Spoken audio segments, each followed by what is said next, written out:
Hey guys, Marstingen here, bringing you another Dragon Ball Z Dokkan battle video. And so the EZAs for the 5 unfeatured pool SSR Peppy Gals are coming up very soon on JP, not long after this video is going to go live. The AGL My Tech 18 Int Videl STR Pan and the physical Bulma. Now, unfortunately, normally I like to show all the proper details for the event, but I'm recording this right before I have to go to work for like 12 hours. And it still hasn't been updated. There's no page for it on the website. But because it is a 30-stage EZA for all 5 of the characters at the same time, it's very likely that it's going to be similar to this one that we got for the Battlefield medal units. Where as you go through the stages, you fight each of the enemies. Well, each of the enemies are the characters that you are going to be EZAing. So in theory, there are 5 of them, so 30 stages. You're probably going to fight each one of them 6 times, I guess, and that adds up to 30 stages. Now, when we got this one last time, we got some Kais, but it was only 2 of each, which means they didn't give out enough to get each of the EZA units to SA 15, and I feel like that might be the case this time as well. So that is something that you will need to be aware of. So we don't know as well this, for example, so there was damage reduction against super types, so they wanted you to use extreme, because obviously Ginyu Force was the weakness. Now I have confirmed from our boy Air Dokkan that the weakness for this one is in fact Peppy Gals. So Peppy Gals versus Peppy Gals, and yeah, we don't know anything about super or extreme. They're not going to nerf super because super's the main bulk of the category. So bear in mind they might choose to nerf extreme, and then extreme units wouldn't be good to use. But we are going to talk about a couple of extreme units. If the details come out for the event and they are indeed going to nerf extreme units, I will put a mention of that in a pinned comment. So, jumping straight in. Videl is of course the highest leader skill Peppy Gals lead, 170% across the board and 4 key. So the team is going to be very cohesive. Obviously everybody pretty much on the category has Battlefield Diva, which is a key link. So with a 4 key lead and then everyone having this link, it's not going to be super difficult to get super attacks with everybody. And then of course the other thing to note, look how many sub leads for Peppy Gals there are. So it's very unlikely that you're in a position, unless you're like a brand new player, where you don't have one of the units that can lead this category.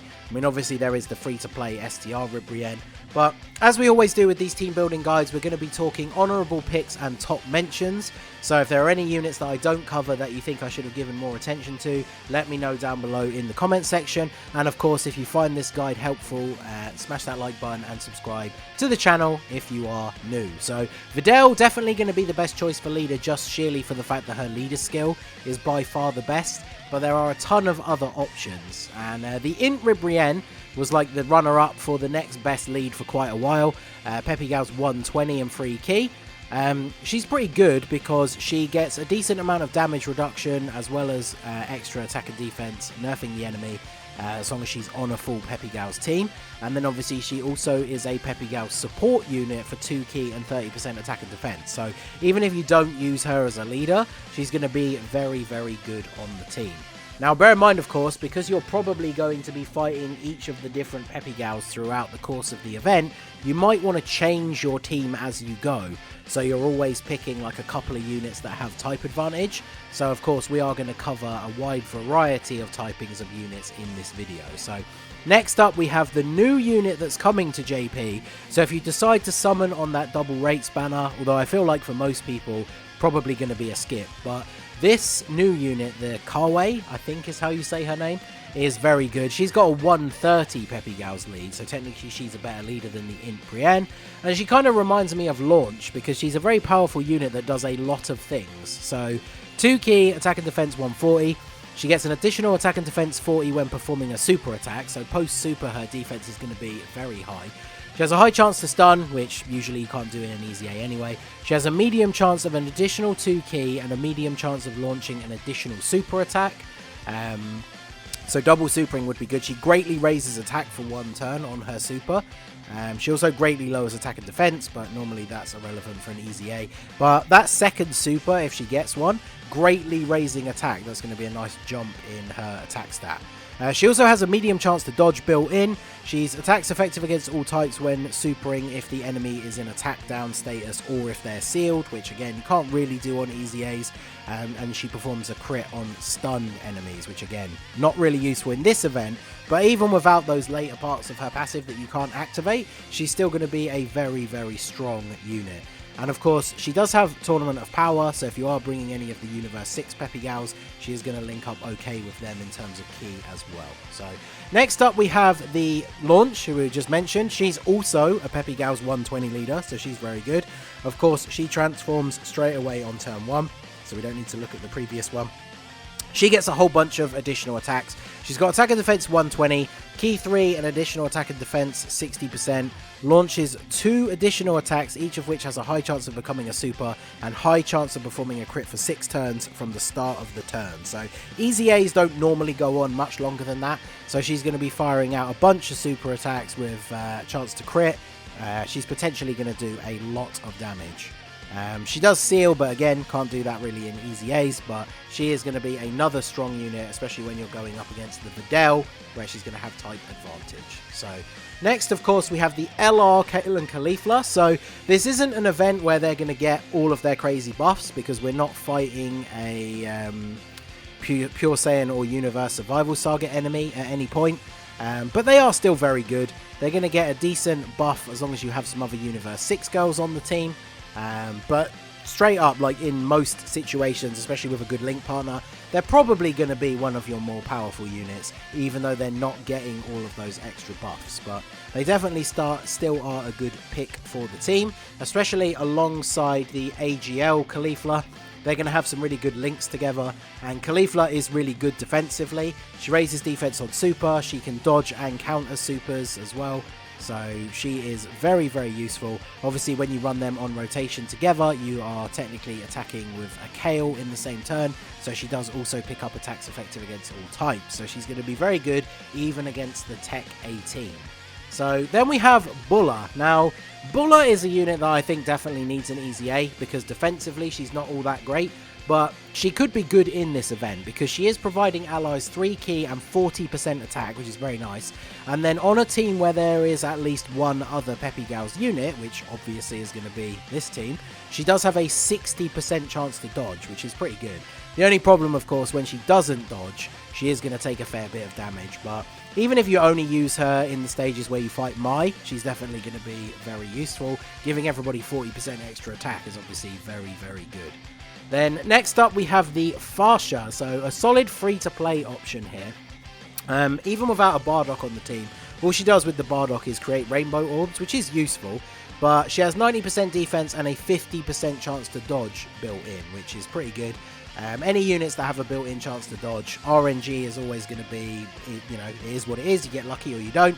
But that can help you out a lot in EZAs, especially when you do get lucky and get those dodges. And she can do some reasonable damage.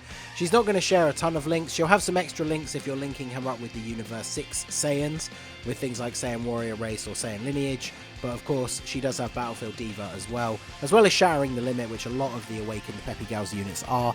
So she's not going to be, you know, ruining the team synergy due to her links or anything. So she can be a good free-to-play pick. Then next up we have the Kale, so she's also free to play. The only reason I really include her here is if you are going to bring a bunch of the Universe 6 girls or like the Kawe, because she is a Universe Survival Saga support unit for 2 key and 30% attack and defense. She does also get extra defense if there's a Khalifa on the team, so even if you're using her as a 3rd slot floater, it doesn't matter if Khalifa's not on that rotation, she's still going to get a little bit of extra defense. And then she does also give 1 extra key and an extra 10% attack and defense if that Khalifa is indeed on the same turn. So if you're running a rotation of LR Kale and Khalifa and AGL Khalifa, and then maybe your other rotation is like Videl and somebody, when she floats onto that Kale and Khalifa rotation, she's going to be giving them even more support. So she's going to be a very solid pick as well. But if you're not bringing any other Universe Survival Saga units, then probably not, unless you're desperate for a final pick for the team. So next up we have the Int Videl herself. So she's going to be quite useful because depending on how her EZA like works out in terms of the medals as you're building them up. You can awaken her along the way.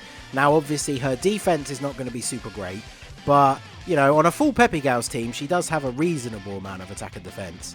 You can't lower the enemy's attack, but the healing 20% of damage dealt as HP is obviously very, very useful in an EZA where you can't use healing items. So she definitely is going to be useful, and like I said, as you go through the stages, you can get the medals to EZA her like up the steps as you go. Because if we look back at the Extreme Z event here, you got the medals for each of the characters along the way in a sort of weird order. I believe they actually gave them all at the same time, because yeah, this is only showing one image, but I think it's actually cycling. Yeah, it's cycling between them. So you can't just do, for example, say the first couple of stages were Videl. You don't just get all the Videl medals. You get all the bronze medals, all the silver medals, all the gold medals, all the rainbow medals, etc. So you won't be able to fully EZA her until you get to the end, but EZAing her up some of those steps is definitely going to help. And to be fair, that goes for all of the other units that are getting the EZA as well. So next up we have Darkness Toa. So again, as I mentioned at the beginning, if they do decide to nerf extreme unit damage, then she's not going to be great for dealing damage, but she is a support unit. And the reason I mention her here is because, of course, once you drop below 50% HP for the first time, she does give a 50% heal. So she gives an extreme class allies buff as well, but that doesn't really matter. The main utility for her here is just giving you that free heal in an event where you can't use healing items. So she definitely could be a useful pick for the final slot on the team. She is a heroes unit, so obviously if you didn't summon on the heroes banner last year, you're not going to have her, but she is a solid pick if you do have her available. And then lastly, I thought I would mention Kefla. Now, Kefla is a unit that's kind of hit and miss. A lot of people don't like her. She can be inconsistent because you need to get 6 orbs to be able to get that dodge chance. But if you're able to consistently get 6 orbs with her and you're getting lucky with the dodges, she is actually going to be really good in this event. Especially in the stages where you're fighting against the physical Bulma because you've got type advantage. And as soon as you get to turn 3, she's going to transform into the Super Saiyan Kefla, and then she transforms into Super Saiyan 2 on the next turn, which I guess technically would be turn 5. In the later stages, maybe you'll end up going that far. But she could definitely be useful for dealing damage, especially if you are bringing a lot of other Universe 6 units. So those are the top picks and honourable mentions. If we look back here, I mean, Tech Khalifa and STR Kale are obviously very good units, but they're really focused on events where you're fighting Pure Saiyans or Universe Survival Saga units. They can still be good together, and like, you know, Khalifa gets a decent amount of dodge chance, the STR Kale gets guard, so they are still good when like they're being run together, but they're not getting their full potential in this event. But a lot of people do like to use them in other events, so if you do have them, they definitely are pretty good on the team. This physical Saiyaman 2 Videl is a decent defensive support unit, but she's not all that crazy on her own. And then obviously, of course, as I mentioned, each of the units that are actually getting their EZAs are going to be pretty decent on the team as you get through the stages and start awakening them a little bit. But like I said as well, you can change up the team a lot as you go. So when you're fighting like Pan, for example, you could switch in Mai, maybe the free-to-play Kakunsa as well. Then when you're fighting Mai, you can switch in like the old Bulma if you have her from the old events, the Tech 18, and so on and so forth. So you can, I think this is one of those EZAs where if you do struggle a little bit, if you don't have a crazy full-on top-tier team, it's going to make it a lot easier for you if you rotate some of your units as you go through the stages, so that you're always having a lot of units that have type advantage. So there you go, that is my list for my top picks and my honourable mentions. Like I said at the start, if you think I missed a unit that I should have talked about more, or I didn't talk about a specific aspect of a unit that you think would be very useful in this event, make sure to let me know down below in the comments section and let us know the team that you are planning to use. So that is going to be it for the video, guys. This has been the Masked Ningen. Smash that like button, subscribe to the channel if you are new, check out the links down below for the Discord and the merch store, and I will see you all again soon.